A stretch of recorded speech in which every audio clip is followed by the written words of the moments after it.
Bad news sa lahat ng DDS vlogger.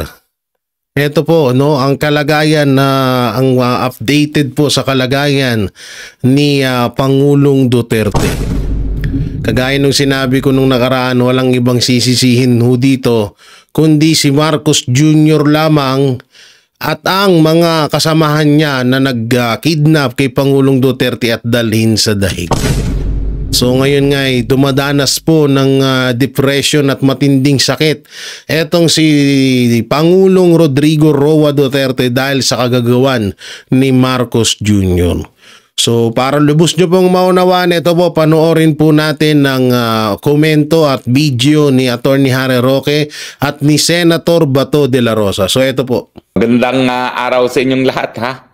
Well, kahapon po na balita na tumutol po ang prosecution ng ICC doon sa dalawang motion ni Tatay Digong. Unang-una para sa interim release at pangalawa para nga doon sa indefinite adjournment ng paglilitis laban kay Tatay Digong dahil sa nauna ng desisyon ng hukuman na ipagpaliban ang kanyang pagbibista dahil nga po unable to stand trial. Ang tanong ko ngayon, ano ngayon kung sila'y tumutol? Talaga naman trabaho nila na tutulan ang mga motion ng mga nasasakdal.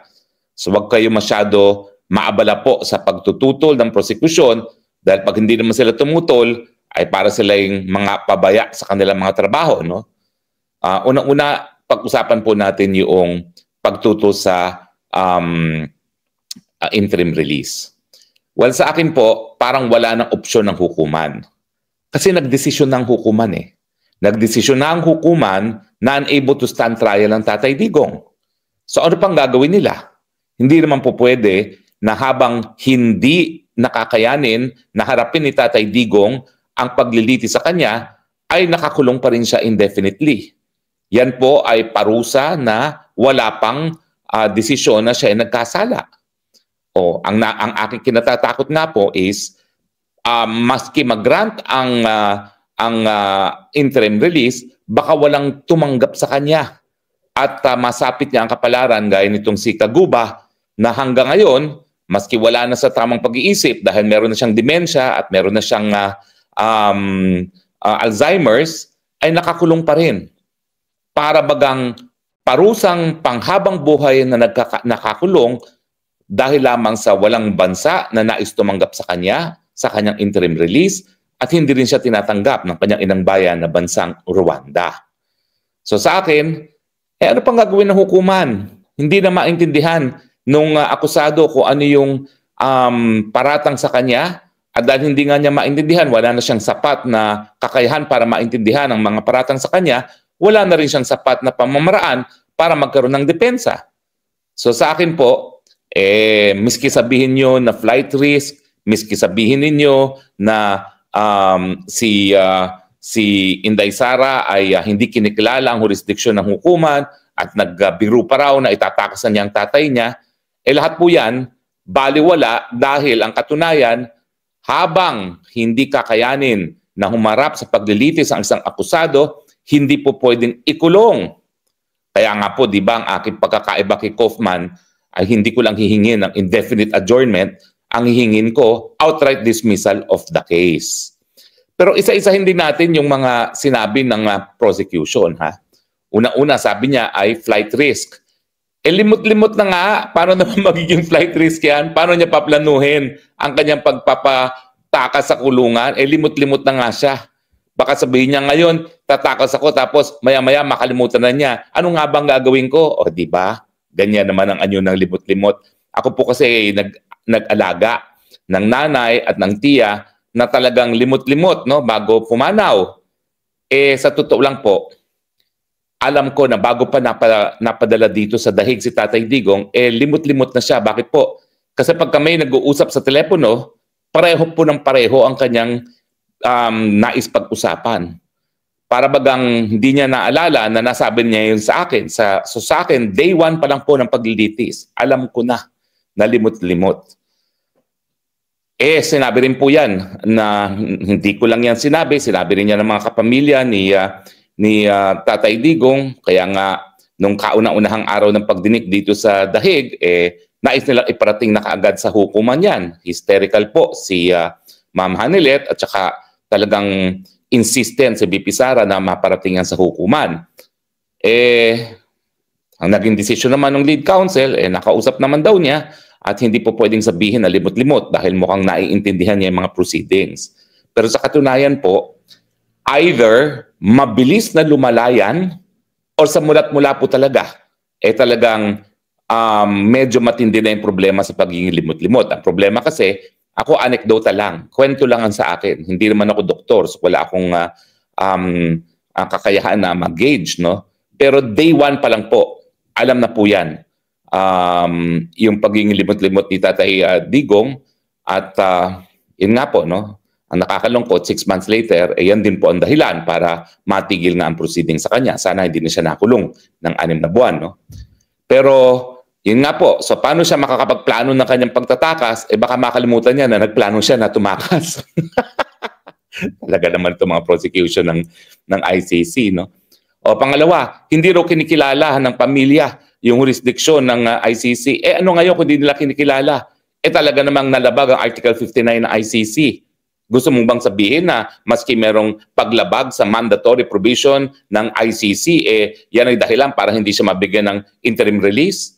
Kung titignan ninyo, siya lang ginagamit ng Rome Statute na kinakailangan iharap muna sa lokal na hukuman na magarantiya na ang karapatang pantao ay ginalang at pangalawa, ginalang rin ng soberenya. Dahil kung wala nang ang dahilan para makipagtulungan sa ICC, malalabag at malalabag ang soberenya ng bansa kung saan kukunin yung akusado.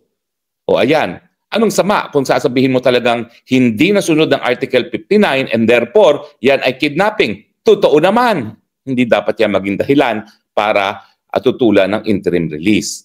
At yung joke na itatakas daw niya, well, in the first place, joke nga yung prosecution na nagsabi, it was said in jest.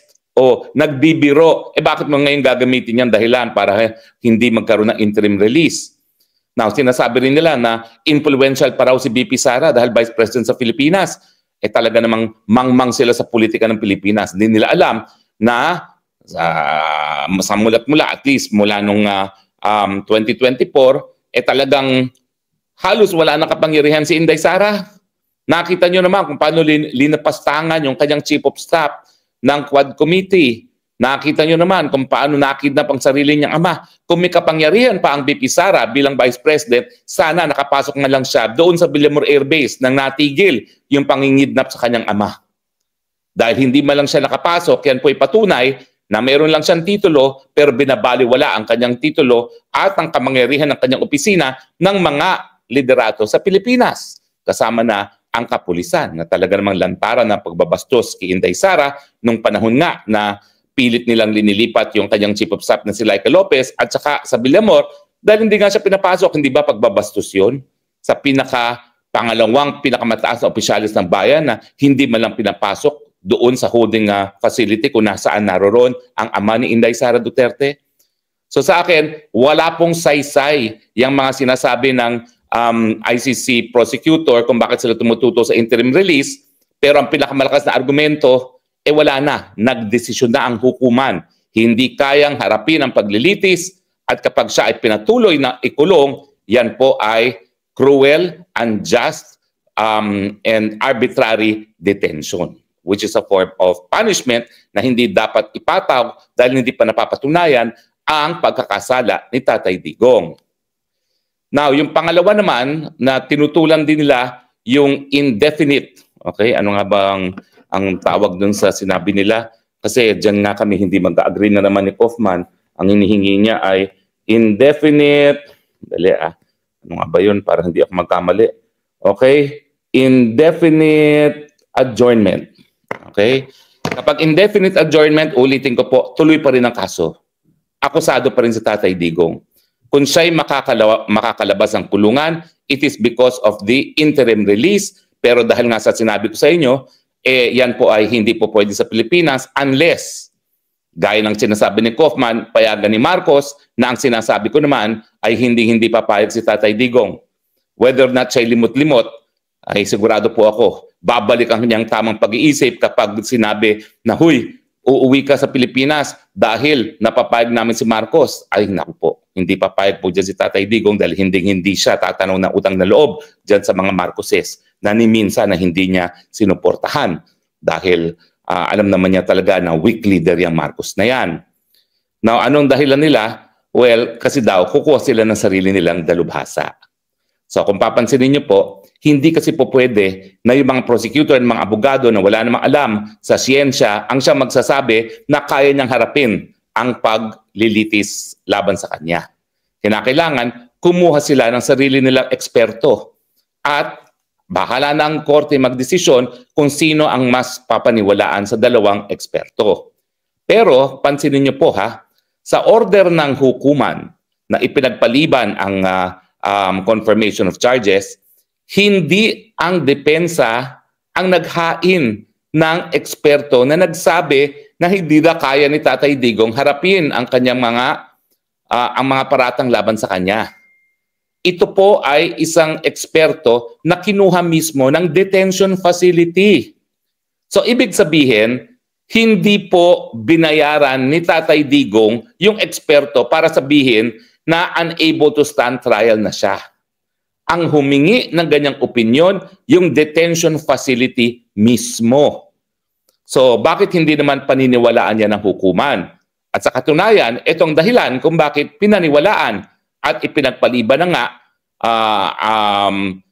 ang kanyang confirmation of charges.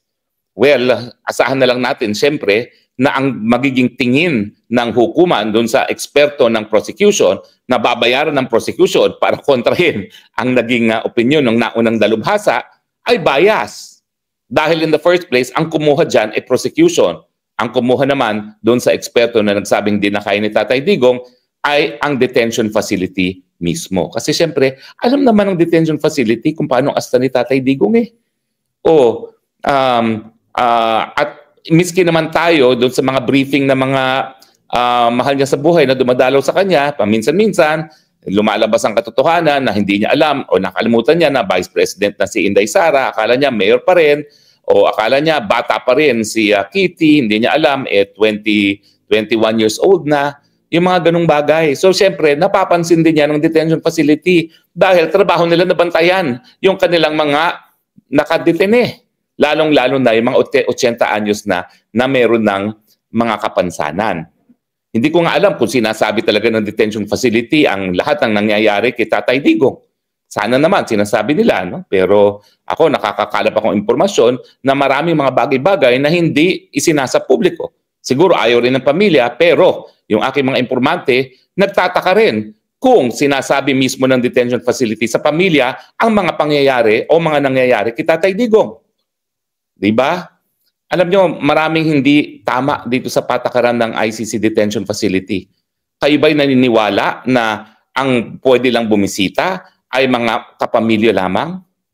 O, diba? Kahit saan naman kayo pumunta na kulungan, pwedeng bisitahin ng pastor, pwedeng bisitahin ng mga kaibigan. Pero bakit dito pamilya lang?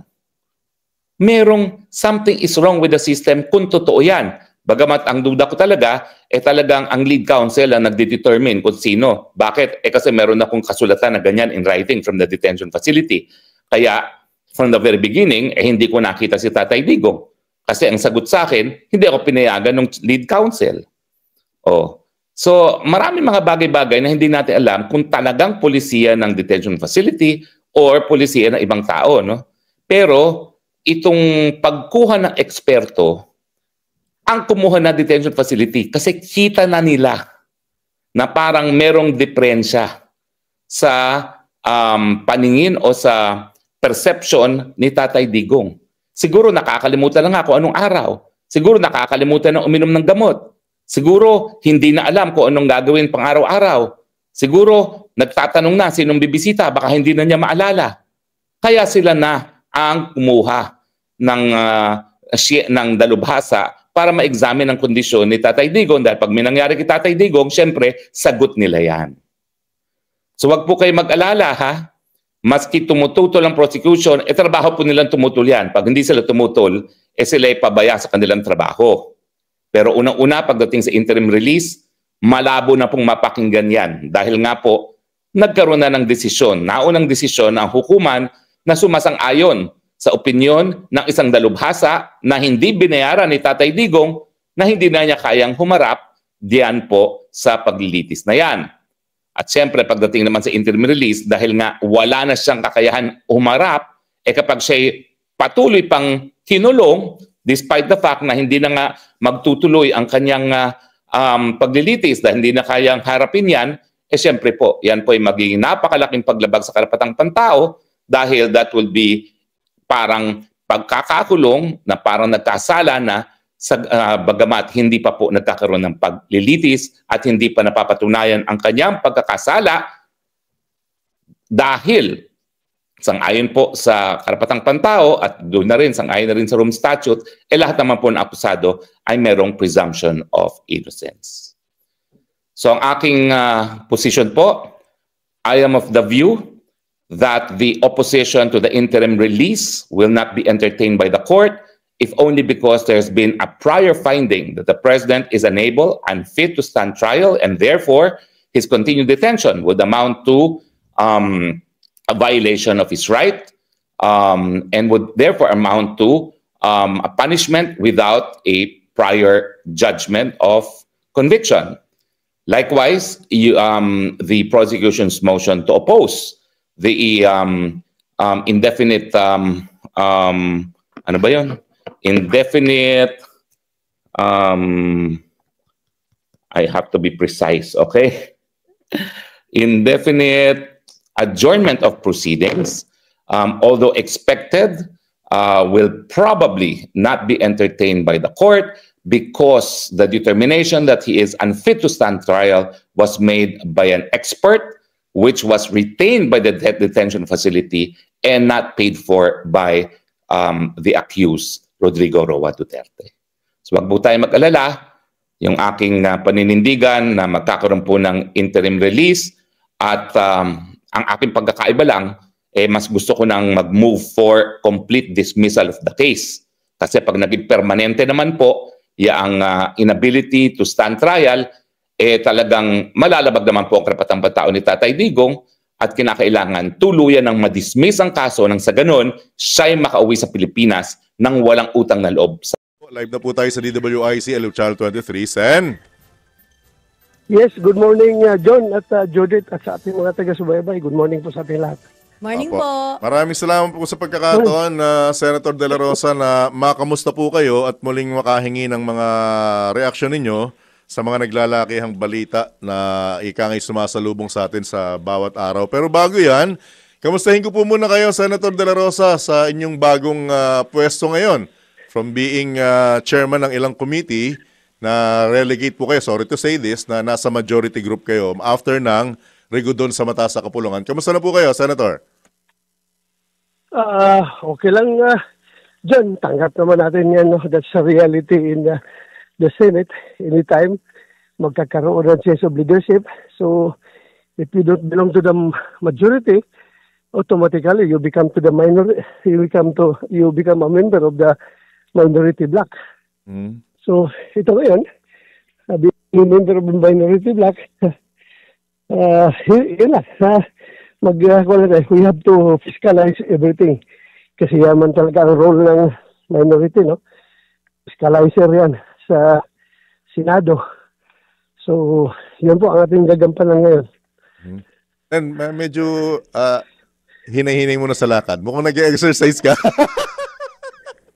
Jogging ka ba? Nag-walking. Nag-walking ako dyan. Walking. Okay. Hinto muna. Alright.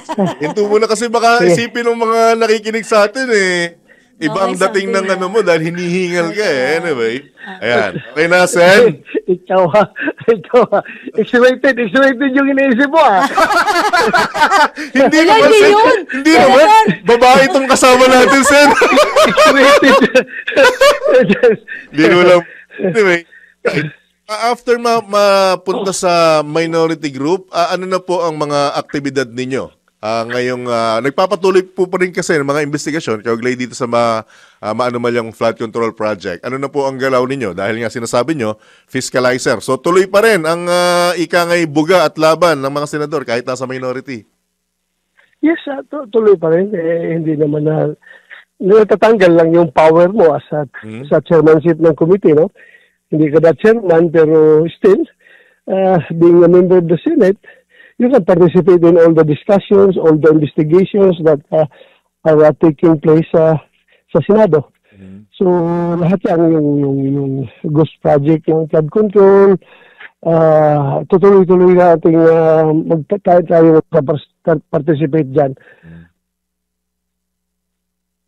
Senator, good morning po. Si Judith Estrada Larino po ito. Senator, singit ko lang. Judith. May naibigay na po ba sa inyong komite? Or pwede ho ba kayong no way, ayoko yan. Pwede tumanggi. Oo. So far no, yung hawak ko na komite dati, nung nasa majority block pa ako, ay yung Committee on Public Order and Dangerous Drugs, at saka yung isang committee ng Civil Service, Government Organization, and Professional Regulation. I was informed na yung Public Order and Dangerous Drugs ay kinuha na sa akin at ibinigay kay Senator J.B. Ejercito. Oh, okay. At ito naman sa Civil Service, I am just waiting for the instructions kung ma-retain ba ito sa akin or merong kukunin ito sa akin in favor of any member of the majority. So, hintayin lang po ako kung anong mangyari. Right. Yung segue na kami with your indulgence, Senator De La Rosa. Yes, Jan. Binabanggit mismo ng Department of Justice na mukhang magiging witness na nila laban kay dating Pangulong Rodrigo Duterte, itong dating si Police Colonel Garma. Any reaction on this, Senator? Wala na. Expected naman natin yan. No? Matagal naman yan nilang ginagawa, di ba? Matagal na nilang ang plano. So, hintay lang tayo how these things will play out doon sa ICC. Hintay lang natin. Nagkaroon po ng postponement na bali mukhang mismong sa panig ng depensa ni dating Pangulong Duterte nang galing yung kahilingan na wag munang ituloy yung pagdinig. Okay po ba sa inyo to? Any reaction on that? Yes, kung depende sa determination ng defense lawyer ni Pangulong Duterte dahil the reason for the postponement was unfit to undergo trial daw. So, yun siguro, baka may sakit yung matanda at hindi kayang mag-undergo ng trial. So,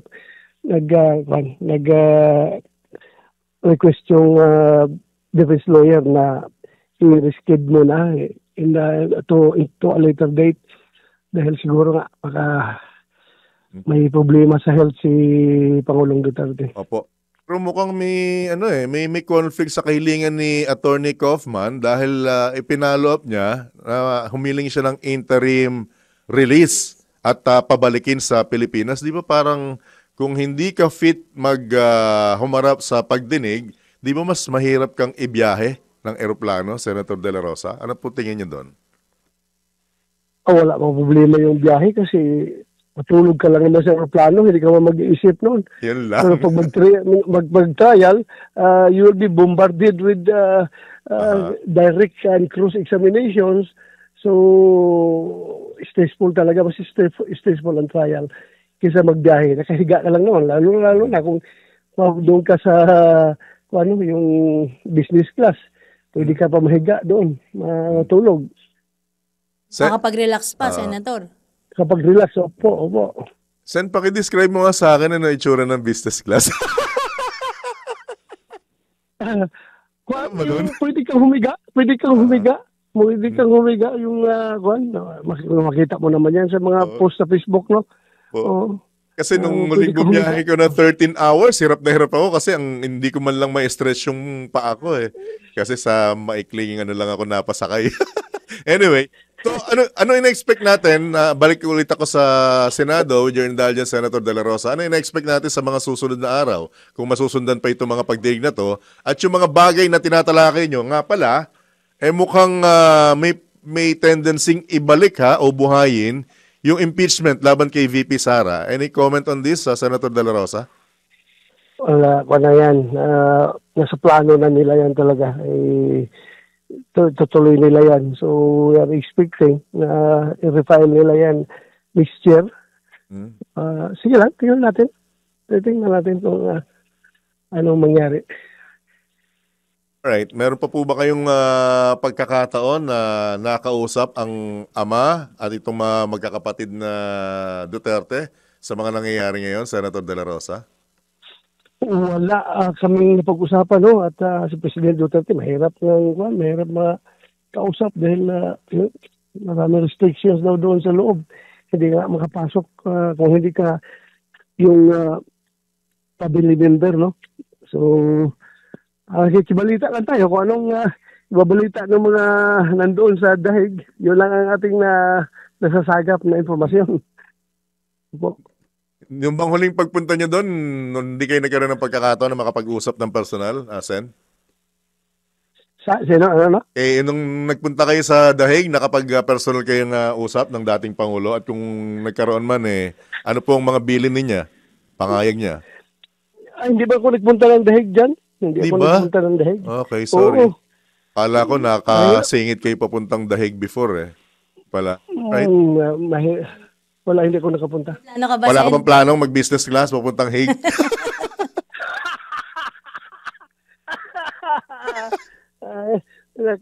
Davao nga lang, mas mura yung business class. Hindi ako sumasakay ng business class dahil pareho lang naman ang dating ng eroplano. Pag landing ng eroplano, business class or economy, pareho lang kayong bababa sa eroplano din. So, sabay-sabay kayong dumating, di ba? Bakit mag-extra gasto ka pa dyan sa business class? Pareho lang naman ang dating, parehong oras. Alright. Okay, Sen, baka meron kang karagdagang mga mensahe at mukhang naabala ka namin ng gusto. Cellphone ng dating Pangulo na si FPRRD raw po ay mayroong deteriorating cognitive condition kaya nahihirapan daw ho siyang mag-recall o makaalala ng mga dates, mga tao. Meron na ho ba kayong nakausap sa panig po ng pamilya Duterte para ito po ay kumpirmahin? Wala. Pero alam po ninyo, yung mga sinasabing makakalimutin, that's part of getting old. Aging yan Pangalawa, ang problema dyan yata sa abogado naman kasi ni Presidente Duterte, he's relying on the client to remember things, events that happen in the Philippines. Dapat magtanong siya dito sa mga cabinet members ni Presidente, sa mga abogado niya rito sa Pilipinas, para makatulong sa kanya. Kung aasahan niya na si Presidente Duterte at baka hindi naalala yung mga ibang events, walang mangyayari sa kanya. Sa tingin niyo po ba, fit pa po siya sa sumalang dito po sa pre-trial proceeding, Attorney Sal? Wala hindi natuloy yung pre-trial, di ba? Humingi na nga sila ng postponement at granted na. Hindi matutuloy yun sa 23. Opo. Pero base ho sa inyong pakikipag-usap po kahit po sa pamilya Duterte, kamusta po ang dating Pangulo? Yung totoo ho niyang kalagayan? Hindi ba napapanood nyo? Siguro naman napapanood nyo yung mga interview nila sa social media, di ba? Okay naman daw. But yung kanyang kalagayan bilang matanda na may nararamdaman, natural lang yun. Pero ano po, Attorney Sal, yung implikasyon po nito sa mga kasong kinakaharap ng dating Pangulong Duterte sa ICC? Walang implikasyon. Ano naman kung nakakalimutan yan, hindi naman siya importanteng mag-testify doon tungkol sa mga events. Merong mga pwedeng mag-testify, may cabinet member siya, may abogado siya. Hindi problema yun. Opo. At sa bagay mga records naman. Hindi, walang kaproblema to kahit na makalimutan niya. Opo, sa bagay po, Attorney Sal, kung halimbawa ang itinatanong ni Attorney Kaufman 2016, yes, parang 10 years ago, ang hirap din naman ho talagang alalahanin. Ang problema sa kanya nga, he's relying mainly on his client. Cannot do that. he has to go for other people who have personal knowledge of the events that he wants the president to remember. So, sa inyo... Punta siya rito sa Pilipinas, pagtanong siya rito, o kaya tumawag siya. Opo, sa inyo pong palagay, baka si Attorney Kaufman po ang unfit to be his lead defense lawyer? Not necessarily. Hindi, ano lang po, ako lang naman ho ay guni-guni ko lang naman ho iyon. Mali yung guni-guni mo. Kasi kung unfit ka, hindi yan kukunin ni Inday Sara. Yes, sabagay po. Attorney, ito po ba may mga nagsasabi kasi na baka posible daw po na taktika lamang para daw po umiwas sa pananagutan ng dating Pangulo? Kalokohan din yan. Ano bang umiwas? Unang-una, wala siyang dapat iwasan kasi wala namang kaso sa kanya. Yung ginawa nila ay paglabag sa kanilang sariling Rome Statute at sa ating batas, sa ating saligang batas. Kaya wala siyang dapat na takasan. Kung tatakas yun, hindi na siya umuwi at nagpahuli niya sa mga alipores ng administrasyon. Pero paano po ito nakaka-apekto, Attorney Sala, sa imahe po ng Duterte sa loob at labas ng bansa, lalo na't malakas pa rin po ang suporta ng ilang mga Pilipino sa kanya? What do you mean makaka-epekto? Hindi nakakasira sa kanya, pabor sa kanya lahat. Katunayan nga hindi pa panay puri sa kanya ng iba't ibang lugar sa Pilipinas, lalong-lalo na mga Pilipino. At ang mahalaga ay yung papuri ng Pilipino, hindi papuri ng tagalabas. Ang Pilipino lamang ang nakakaalam kung anong ginawa ni Presidente Duterte at hindi maganda yun. Opo, and speaking of mga sumusuporta, meron hong mga nagkakasa ng kilos protesta para po ipanawagan yung kanyang pagpapauwi dito sa ating bansa. Baka meron ho kayong mensahe sa kanila, Attorney? Hindi na kailangan, hindi ba matagal ko nang sinasabi. Gusto niyo makabalik si Presidente Duterte, lumabas kayo ng kalye. Hindi na po pwede yung mga text, mga social media, mga kung ano-ano, mga chat-chat. Wala yan. Kailangan talaga lumabas ang kalye, ang sambayanang Pilipino. Mapayapang paglalabas. Para hindi na umabot yung sukdulan at magaya yung Nepal at Indonesia na nangyayari. Opo. Kasi ang kasaysayan natin, masyadong presko pa. Sariwa pa Hindi naman katagalan yung 40 years ago yung EDSA Revolution, 42 years ago yung EDSA Revolution, 20 years ago yung EDSA 2. EDSA 2. Mapayapa naman lahat yun. Lumabas kayo. Kaya every time ako tatanungin, Sir, kalala, uuwi si Presidente Duterte pag lumabas na kayo sa kalye. But ngayon, meron na ako, like for instance, tomorrow merong EDSA. Opo. EDSA mass action dahil sa korupsyon. Kasama na rin yung pagpapauwi ni Presidente Duterte. So September 13, meron din. Hindi mo alam kung kanino mga grupo ito. But regardless of whatever group, kailangan yung mga Pilipino, dahil isang issue nyo, kung kayo diskontento sa administrasyon, kayo ay nakukulangan sa ginagawa nito, ay lumabas kayo lahat, kahit kayo kaliwa, dilaw, Duterte, whatever group. Kasi nung EDSA 1 and 2 naman naghalo-halo naman doon. Yes, naghalo-halo ang kaliwa, naghalo-halo ang dilaw, naghalo-halo yung mga na-diskontento kay Marcos Sr. So hindi dapat mag-isagapal yun na ibang grupo. Ang importante, there is a common issue against corruption, against bad administration or governance, and people should unite against it, whatever group or ideology you belong to or believe in. Kayo po ba, Attorney Sale, may balak po na sumama dito po sa mga pagkilos na ito? Balak sumama? Ako nga nananawagan. Kayo po mismo ipupunta? Ako na nga ang palaging araw-araw yata sa programa ko, sa TikTok, Facebook, programa ko sa SC Panay, lumabas kayo sa kalye, magsama-sama tayo doon. Isang taong ko na yata sinasabi yan Eto na lang. Kaya nga pati yung mga estudyante sa UP, nakakantsawan ko na. Sabi ko, nagpo-protesta kayo sa loob ng campus. Pwede ba yan? Kami nung nasa UP kami, nung panahon namin bilang estudyante, lumalabas kami. Di ba sinugod pa namin ng Malacanang, Kongreso. Dapat ganun, para makita ng administrasyon, mga taong bayan, hindi na pulog. at hindi sila papayag na ang nilikha nilang pamahalaan ay bibiguin sila sa kanilang tungkulin na iniatang sa kanila at yan ay ang pagsilbihan sila at bigyan sila ng proteksyon. Panghuli po sa akin, attorney, mensahe na lamang po sa mga taga-suporta po ng dating Pangulo na nag-aalala dahil nga po doon sa pagbabago ng kanyang memorya. Wala, di naman nag-aalala yung mga sa Duterte group eh. Puro lang yung puro chismis. Si Duterte ay malusog at sakayon sa kanilang mga anak. Mas naniniwala ako doon sa mga anak at nakakakita sa kanya. Opo, ang tanong din ho namin sa ating programa kanina pa nung kami po ay nagsisimula, bukas po kasi ay birthday ni Pangulong Bongbong Marcos. Baka meron ho kayong birthday wish o mensahe sa kanya at sa kanyang administrasyon. Gaya ng sinabi ko sa aking programa kahapon at ng isang araw pa, I wish the President is our President.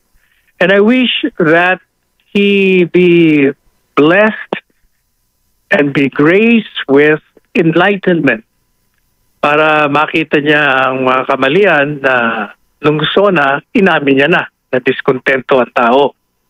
Pero yung sinasabi niya na nasya-shock siya, ganun katalamak ang korupsyon, malabo yan. Kaya kailangan niya ng enlightenment. Kaya nasabi ko, you're shocked? I'm shocked that you're shocked. Because where have you been all these years? Nasaan ka ba? Hindi mo alam. Ikaw na nga nagsabi na 15 contractors. Ibig sabihin, alam mo yan from the very start. At sinabi mo rin niya, di ba? Alam natin, huwag na tayo magkukunwari na merong SOP, merong bribery, may irata, kung ano-ano. In other words, alam mo yan. And being the president and head of state, the responsibility lies on him. The buck stops with the president. Whether he likes it or not, the failure of his cabinet members are his failure. The failure of this government is his failure alone. Pareho nung sinasabi ni Presidente Duterte noon. Yung tigmaan sa giyera, ang tigmaan niya sa droga, siya lamang, I and I alone, sabi niya.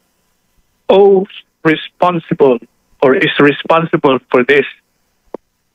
Nandun na siya sa ICC, wala na tayong control, wala na tayong jurisdiction. And so, itong mga problemang ganito ay nangyayari. Ang reason yan is because nagkamali sila from the beginning, at the start. Kung hindi nagawa yun siya, then we could have addressed these issues as a sovereign country. Okay? Hindi naman sinasabi ni President Duterte na ayaw niyang i-face kung ano yung mga allegations against him. Pero ang nangyari dito is kasi outside na ng jurisdiction ng bansa natin, ang nadidimin nito, hindi lang naman yung former president, yung bansa din natin. Itong mga tinatawag natin na mga foreign powers that be. Sila ang may control sa ngayon, sila ang may hawak. Hindi lang sa destiny ng presidente, kundi sa destiny din ng sovereignty natin, which means that primarily we are powerless when it comes to these issues. And so, kahit nasa kultura natin, we are humane in terms of treating people who have been victimized also by a system. Kasi si President Duterte is a victim also of this unjust system. Hindi siya nabigyan ng pagkakataon to defend himself.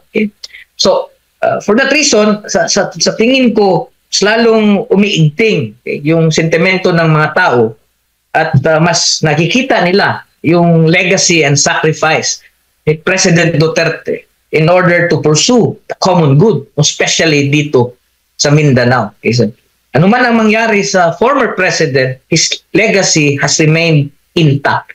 Hindi mai-erase yun siya kahit pa ng ICC.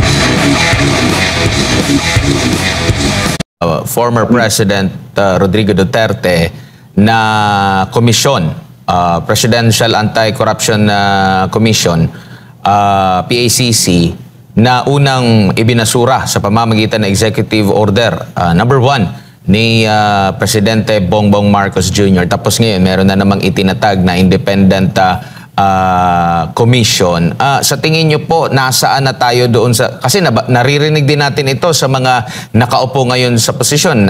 Liderato ng Kamara, which is nai-involve din sila sa issue ng merong hocus-pocus sa pagbabudget natin, merong hocus-pocus doon sa pera ng taong bayan na nagkakaroon po ng kickback, tapos nanggagaling din sa kanila yung transparency and accountability at paglaban at pagkondena sa korupsyon. Kaya ang tanong ngayon ng ating mga kababayan, kasi parang sa panahon ni PRRD, di po ba sa paglaban niya sa illegal na droga, inamin niya na ang kanyang kinakalaban ay mismong gobyerno na. Kasi nga, may sangkot din na gobyerno. Parang ganito rin yung nakikita natin sa corruption, which is involved talaga yung ilan sa mga nasa gobyerno po. Kaya ang tanong, paano matitiyak na ito'y magiging independent talaga? Kasi ang bumuo nito, ang gobyerno rin, ano naman yung role ng mga nasa pribadong sektor sa paglaban din po dito sa korupsyon na ito?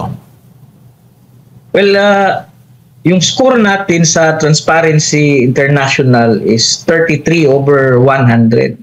Yung pag-create ng isang body o commission to investigate corruption, madali lang yan siya. The same way as madaling binuwag ng Marcos administration yung itinayo ni President Duterte. Kasi minsan itong pagtatayo ng mga investigating bodies kasi ang purpose niya is for political expediency.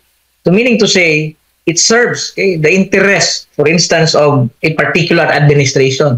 And in this case, kung itong itinayo ni President Bongbong Marcos is meant to also protect so the interest of this administration, then hindi mo makikita ang solusyon.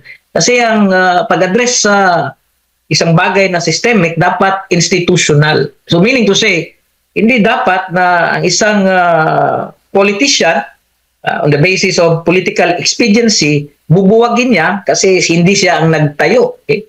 Kung institutional siya, ibig sabihin yan, it's trying to address the problem because the problem is systemic. So meaning to say, hindi siya nakabase sa mga personalidad. Now obviously, yung pagpili niya kay Magalong and then kay Singson is isang rason yan is these people, medyo mataas yung trustworthiness nila, yung imahe nila sa publiko is malinis at maganda. Pero it remains to be seen kasi when all the parties are involved, so we need to see that they are serious enough, which means that wala silang dapat sasantuhin dito, then dapat ipatawag kung sino man ang kailangang ipatawag. Otherwise, we will not be able to solve this problem. Problema kasi dito, Admar, it has become structural. So, ibig sabihin, even if magpalit ka ng mga personalidad, so, kasi yung structure ang may problema, yung mga tao na involved, they're the ones who design the rules, and so they are therefore in a position to also take advantage. Okay, so, in terms of the design and the pursuit of these investigations. And that is problematic. So if we want real and actual reforms, hindi dapat sa personality tayo nakabase. Kung hindi, we have to look into kung ano ba yung pinaka-purpose, pinaka-goal, which is to change so the culture of corruption in this country. Sir, dito naman po sa kalagayan po ni former President Rodrigo Duterte, sa pinaka-latest ngayon, humihina na ang Pangulo. Ang sabi pa nga ay hindi na ito nakakaalala maging sa mga kaanak niya, miyembro ng pamilya at maging sa defense team niya. Pati yung ilang mga pangyayari, meron na siyang hindi naalala, kaya meron silang hiling ngayon. Ano po yung maaaring implikasyon nito, lalo na sa edad niya, pinadala doon sa, alam naman natin, kahit nung pagbaba niya sa pwesto, mga ilang taon after sa pagbaba niyang pwesto, nakita natin yung pagbabago sa pangangatawan. Alam natin na tumatanda ang dating Pangulo, pero sa kabila nitong lahat, wala siyang kasong kinakaharap dito sa Pilipinas. No, sa dami ng mga akusasyon laban sa kanya, walang ikinaso sa kanya, yet dinala doon at eto't mas lalong na-deteriorate, no? Dahil alam naman natin, nabilanggo siya doon sa ICC. Alam natin kung ano yung mga maaaring epekto nito. Ano po yung mga giging implikasyon nito sa kabuuan, lalo na doon sa mga supporters ngayon, lalo na doon sa mga nakakaalala na ito ang Pangulo na meron ding ginawa sa ating bansa, lalo na sa paglaban sa illegal na droga, kriminalidad, at sa kanyang bold na mga statements laban dito sa mga tiwali o mga korap sa gobyerno?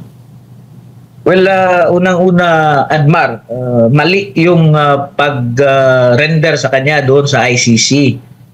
Dapat nirespeto ng Marcos administration yung mga proseso dito sa Pilipinas, yung legal mechanisms natin. Kasi once nandun na siya sa ICC, wala na tayong control, wala na tayong jurisdiction. And so, itong mga problemang ganito ay nangyayari. Ang reason yan is because nagkamali sila from the beginning, at the start. Kung hindi nagawa yun siya, then we could have addressed these issues as a sovereign country. Okay? Hindi naman sinasabi ni President Duterte na ayaw niyang i-face kung ano yung mga allegations against him. Pero ang nangyari dito is kasi outside na ng jurisdiction ng bansa natin, ang nadidimin nito, hindi lang naman yung former president, yung bansa din natin. Itong mga tinatawag natin na mga like foreign powers that be. Sila ang may control sa ngayon, sila ang may hawak. Hindi lang sa destiny ng presidente, kundi sa destiny din ng sovereignty natin, which means that primarily we are powerless when it comes to these issues. And so, kahit nasa kultura natin, we are humane in terms of treating people who have been victimized also by a system, kasi si President Duterte is a victim also of this unjust system. Hindi siya nabigyan ng pagkakataon to defend himself. So for that reason, sa tingin ko, lalong umiigting yung sentimento ng mga tao, at mas nakikita nila yung legacy and sacrifice ni President Duterte in order to pursue the common good, especially dito sa Mindanao. Ano man ang mangyari sa former president, his legacy has remained intact. Hindi mai-erase yun siya kahit pa ng ICC. Yan ang Banateros, walang inuurungan. Pag tama palakpakan, pag mali ay babanatan. Yan ang Banateros, boses ng ordinaryong Pilipino. Banateros ay walang makakaawan, walang inuurungan. Banateros ay tinutulungan.